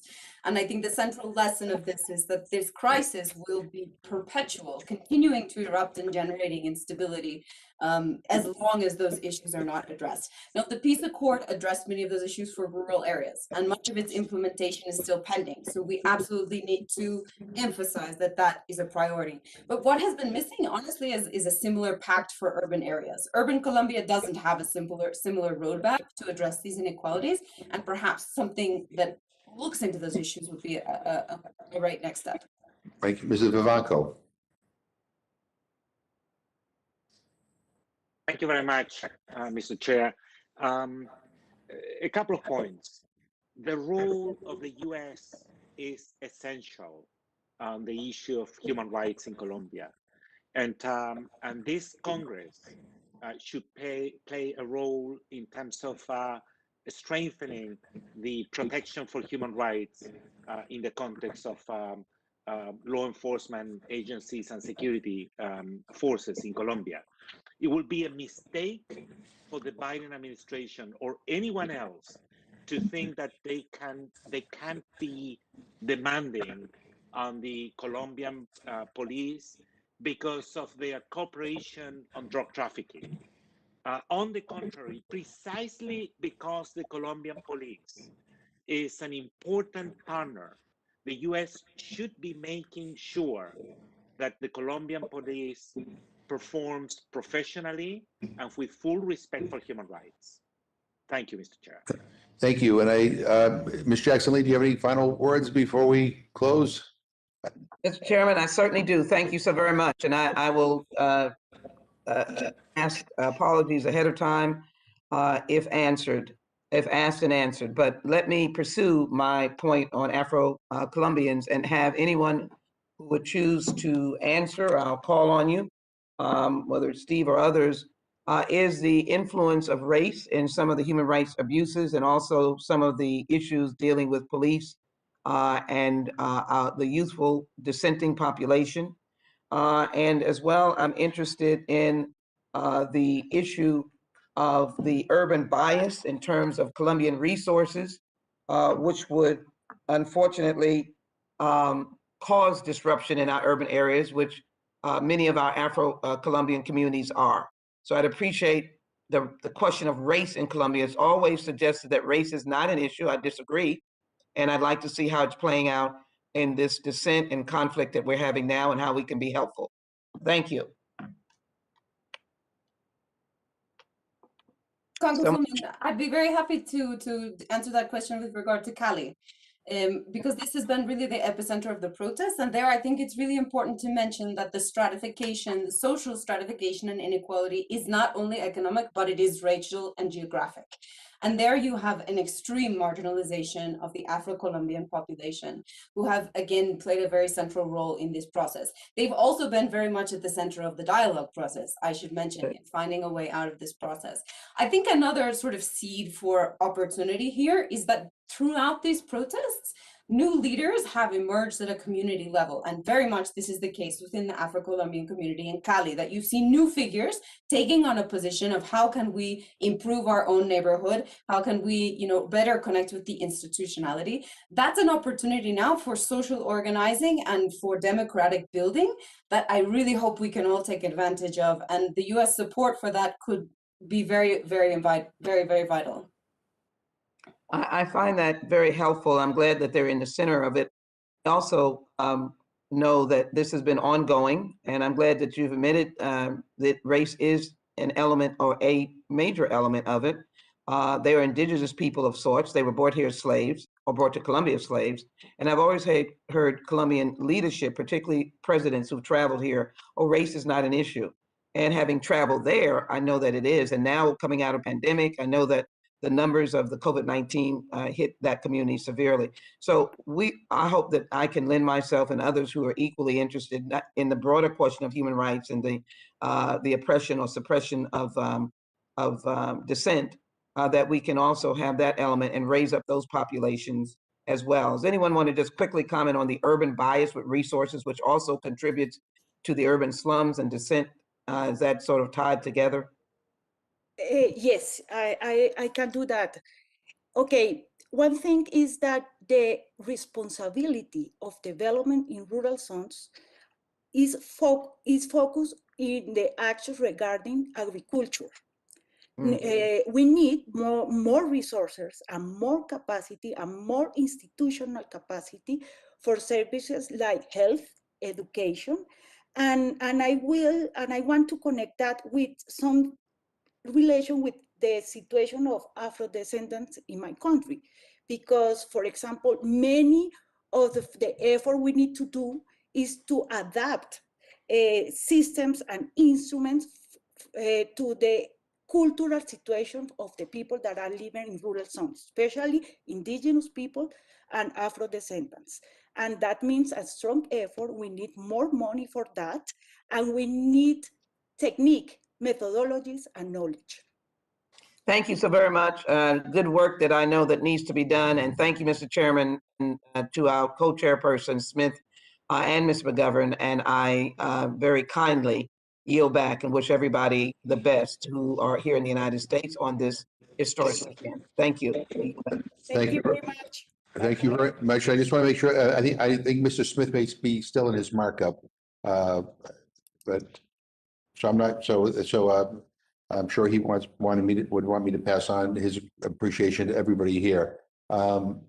Ivanko, are you trying to get my attention or? Yes. Yeah, okay. Yes. Very briefly, I think the question about race is very pertinent.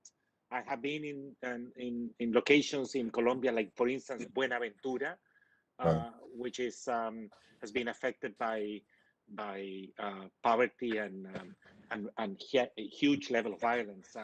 Afro-Colombian communities in especially in the Pacific Coast are disproportionately affected by poverty, and in many parts of Colombia, and often affected by high levels of violence, corruption.